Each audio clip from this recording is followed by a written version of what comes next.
Guys, welcome back to Beyond the Bump. My name is Erica B, and this was my pregnancy story. So it all started out in the spring of 2015 is when I found out I was pregnant. When I found out I was 4 weeks pregnant, which if you've ever had a baby or been pregnant, you know that that is miserable. Nobody wants to find out that early because that means you have a really long way to go. But of course, I found out at 4 weeks. At around 6 weeks, I started throwing up. And I had what's called hyperemesis, where I threw up pretty much every single day, multiple times a day. Water came up cold, you know, so it was horrible. It really was very miserable, and I ended up losing about 25 pounds. I went to a CNM, or a certified nurse midwife, in the hospital setting, and I had a 39-week pregnancy. So I went to full term. At the end of my pregnancy, I started having signs that my blood pressure was a little too high and it was affecting me. Also, while throwing up, I threw up the whole time. So around 36 weeks, my pressure started escalating a little higher than we like in the labor and delivery world. And so we started doing just some blood work occasionally. And by the time I was 39 weeks, I was still working full time, 4 shifts a week. So that's about 48 hours a week in labor and delivery. My arms were numb to my elbows. I had splitting headaches, and I was probably swollen, but nobody bothered to tell me because they were really nice and they didn't want to upset me, I'm sure. So I went to a prenatal appointment, my last one, which of course I didn't plan on being my last one, but it was. And my blood pressure had gotten so high that the nurse who took it didn't even want to tell me what it was. She kind of just put her head down and walked away in shame. And at that point, I kind of knew, like, it's gotta be high. I had taken it the weekend before. My appointment was on a Monday. I had taken it the weekend before, and it was 140s over 100s. And that was high for me. It's high pretty much for a lot of people. So I called my midwife, and we had an appointment on Monday. I knew that. So she had kind of put me on bed rest and said, bed, bathroom, refrigerator. That was my whole life from that day until my appointment on Monday. So on Monday when I showed up and the nurse took my pressure, I kind of already knew what to expect, And so being the holistic woman that she is, my midwife, she's awesome. She was okay with trying to prolong the pregnancy as long as possible, as long as I was safe. And I kind of cut her off and was like, no, sis, it's been 39 weeks and 3 days at this point. I'm done. It's over. He's cooked. Let's go. And so we set up an induction. So I was to call my husband, go home, pack a bag, and come back around 9 or 10 o'clock to start the induction process. So anybody who's been induced, especially with a first baby, knows that sounds like, oh my gosh, my baby's going to be here tonight. No, that's not necessarily what that means. And it didn't mean that for me. I showed up at 10 o'clock and my friends were my nurses. I had several. And so a friend of mine checked my cervix and I was like, oh God, please let me be like 2 or 3 centimeters. I was almost a 1. So you got to get to 10 centimeters in order to have a baby. So we were not cooking with high grades yet. So my induction started. So I got a medicine called Cervidil, which looks like a tiny little tampon. It goes up into the cervix and it stays there for about 12 hours. And we don't check, we don't really do anything else. But about 3 hours after the Cervidil was inserted, I started having cramps, which is great from a labor and delivery standpoint because without contractions, there is typically not a baby coming. So I started cramping, and as the night progressed, I started feeling some serious pressure, like, oh, okay, things are moving. And so I would get up in the middle of the night and think, oh my gosh, I'm cramping. This is great. Yeah, nothing was really happening though. I had the nurse actually push the Cervidil back up into my cervix because I'd gotten up a couple of times in the night and it started falling out. And I knew that if it stayed in the wrong place, my cervix was not going to dilate or open up. So my midwife came around the next morning, so around 12, I guess, and she pulled the Cervidil out. So it comes out after 12 hours and you're hoping you're just dilated more. And when she checked me, I was 4 centimeters, which is great. Like 4 is much better than almost 1. And she could feel my son's head, and she could feel that my water hadn't broken, which we didn't think it had. So she wanted to break my water. To which I said, hey, hold your horses. I knew that when you break water, it speeds up labor, which means you start to hurt a lot more. And I knew that I did not want to hurt. So I had my nurse go ahead and get me ready for my epidural. And then I texted my anesthesia friend, because you work in hospitals, you get some extra perks there. Texted my anesthesia friend and said, hey, you need to find somebody to take your spot wherever it is that you are, because I want an epidural. And he probably just thought I was some demanding patient in labor, but he was nice enough to come through and put my epidural in. Great epidural, worked beautifully the whole time.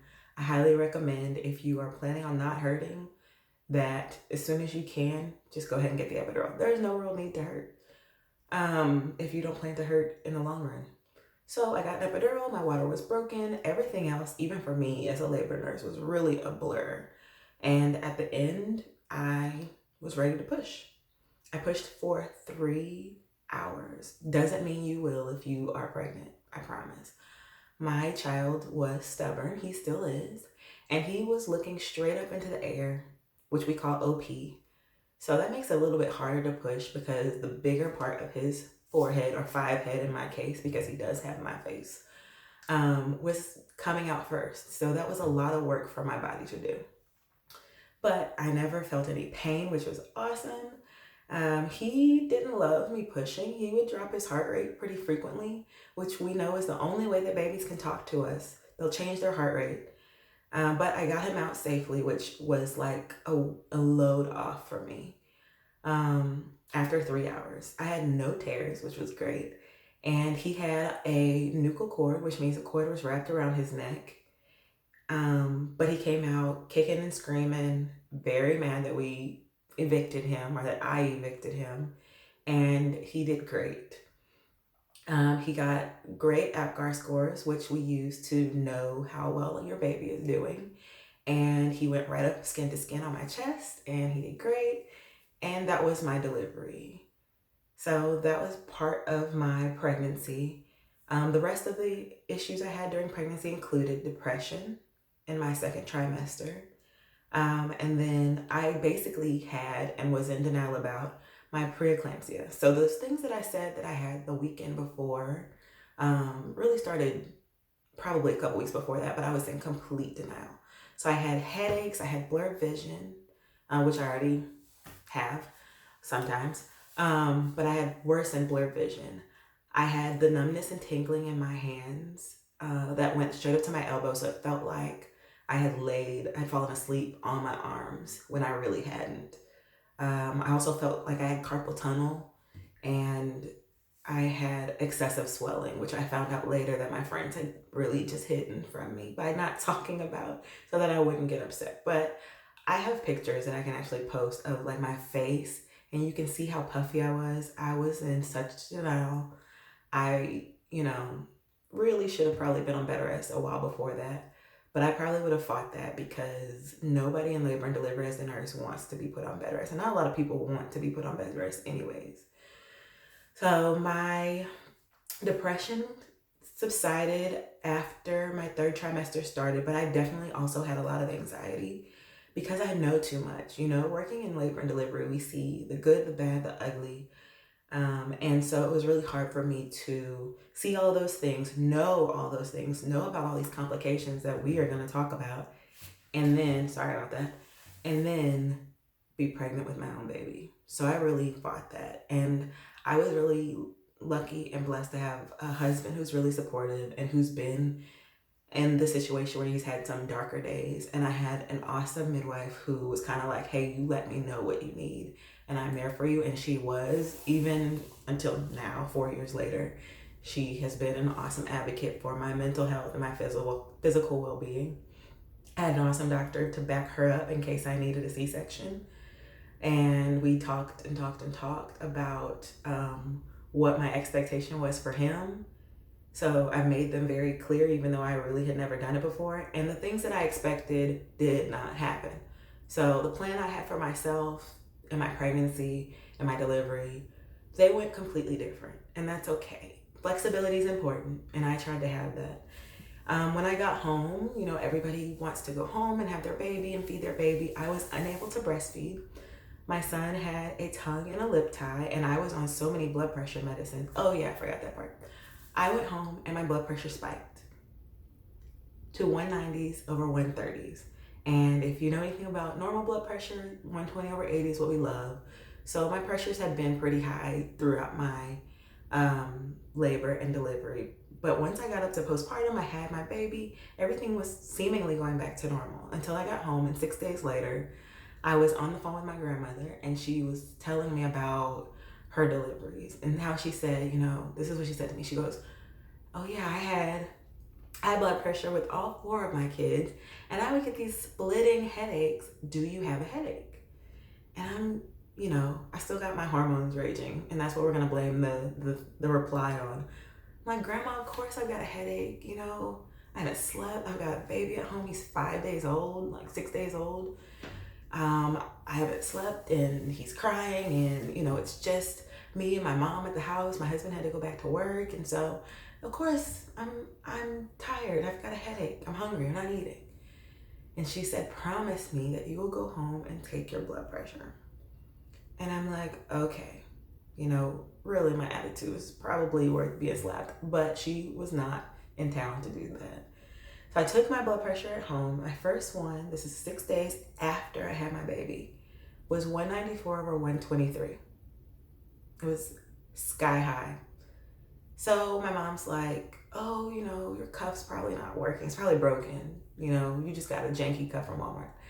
And so I took her blood pressure. Now she has mildly elevated blood pressure, and hers was 148 over 70 something. So I knew that it wasn't the cuff. I never suspected it was, but I was, just hoping for that type of miracle, I guess. And so we retook mine. It was 191 over 119. And at that point I was like, okay, let me make a phone call. I didn't even think, I'm gonna end up in the hospital again. So I called my midwife like 20 minutes later, no rush. And I said, hey, it's Erica, my blood pressure is 190s over 130s basically. And she said, oh, okay. Like, she's concerned. And she says, are you in the emergency room now? And I'm like, no, I'm at my house. And she goes, well, call my backup, because obviously I've delivered you. I'm a midwife. I can't really do much else. Call my backup, who's on call, and tell him that that's what's going on. So I hang up with her. I call the backup, the physician. And it's the same guy who backed my midwife during my delivery, my labor. So that's perfect. And I call him and I say, hey, it's Erica. My blood pressure is 190s over 130s. And he goes, he's really laid back, but he knew it was serious, but he's really laid back. He says, oh, okay, so you calling me from the ER? No, I'm calling you from my house.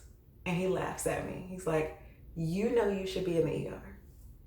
And I'm like, yeah, but I'm scared. At this point, it's setting in that I know I should be in the ER. But I'm also very stubborn, and I'm a nurse. I'm a horrible patient, because most of us are. So I beg him and I plead with him, please don't make me go to the ER. And this is not a dig at any of you ER nurses or ER docs or anybody who works in the ER. But I know, and if you work in the ER, you probably know that when somebody comes in and says anything about pregnancy, the first thing that happens is they get shipped to labor and delivery.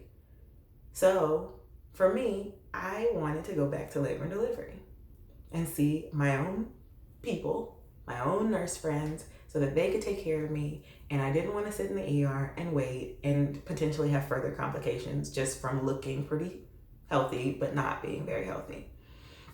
So my doctor got some strings pulled for me, and I was able to go back to labor and delivery. And so when I got to labor and delivery, I was so swollen and nobody told me. And my first blood pressures were still very high, 180s over 100s. And so I needed an IV, because we were gonna give some IV blood pressure medicine. So I've got 2 or 3 of my nurse friends around. I've got anesthesia around. It takes several sticks. I won't say a number, but the number's higher than 15 total sticks that I got in order to get an IV. And I don't have the greatest veins, but I've got some good veins. But at this point, I didn't. That's how swollen I was from preeclampsia, from my blood pressure being that high. And I won't dig deep into what happens with preeclampsia yet because that's going to come later. But I had really bad preeclampsia. So I ended up getting an IV, a baby IV, because they couldn't get anything bigger, like an adult size IV in me. My nurse friend got an IV in me, and I got a dose of IV hydralazine, which is a blood pressure medication. My blood pressure started coming down, and I was able to be admitted inpatient back in the OB land. So I ended up with my own people, which is great. I was there for 2 more days to get my blood pressure under control, and I had to have cardiomyopathy ruled out. Now, cardiomyopathy means that my heart could have been enlarged due to having high blood pressure and pressure so high for so long that the heart, being a muscle, started getting bigger from working that hard. Kind of like your heart doing curls. You know, eventually it's going to get stronger and stronger and stronger, but only the muscle's getting strong. It's not working better. So I had that ruled out by several different tests, and I had to go home on blood pressure medicine. And I stayed on that medicine, and I stayed and I stayed and I stayed. And months later, I was still taking that medicine, which means I now have high blood pressure, period. It's no longer preeclampsia. 4 years later, if I don't take my medicine, which I'm not on as many, but if I don't take my medicine, I will swell up like a pumpkin, and my blood pressure will go up sky high again. Talk about that for a pregnancy and postpartum story. And then on top of that, I can't feed my child because he is tongue and lip tied. So he's got these little pieces of skin that are keeping his tongue and lip from being able to move like they should. So he's unable to nurse. I'm unable to make milk because I'm taking so many diuretics and blood pressure medicines that I basically spent my whole postpartum period peeing and taking my blood pressure. So I made no milk. I pumped for a long time. And to anybody out there that's pumping, God bless you, because that sucks, among other things that suck during the postpartum period. That is one of them.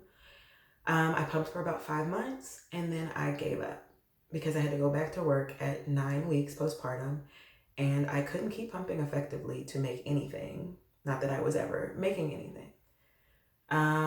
My child ended up having a surgery to fix his ties, so everything worked out great.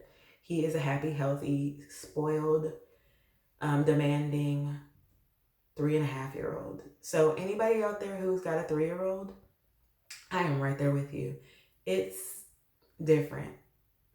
But that's my pregnancy journey. And I wanted to share that because it was hard for me to go through it, number one, and it was hard for me to really get past it. So I'm glad that I could share that with you guys, and I hope that you will let me know what you think. Any comments, feedback, questions, maybe you've gone through some of the same stuff. I would love to talk to you about all of that, as well as your journey if it's completely different.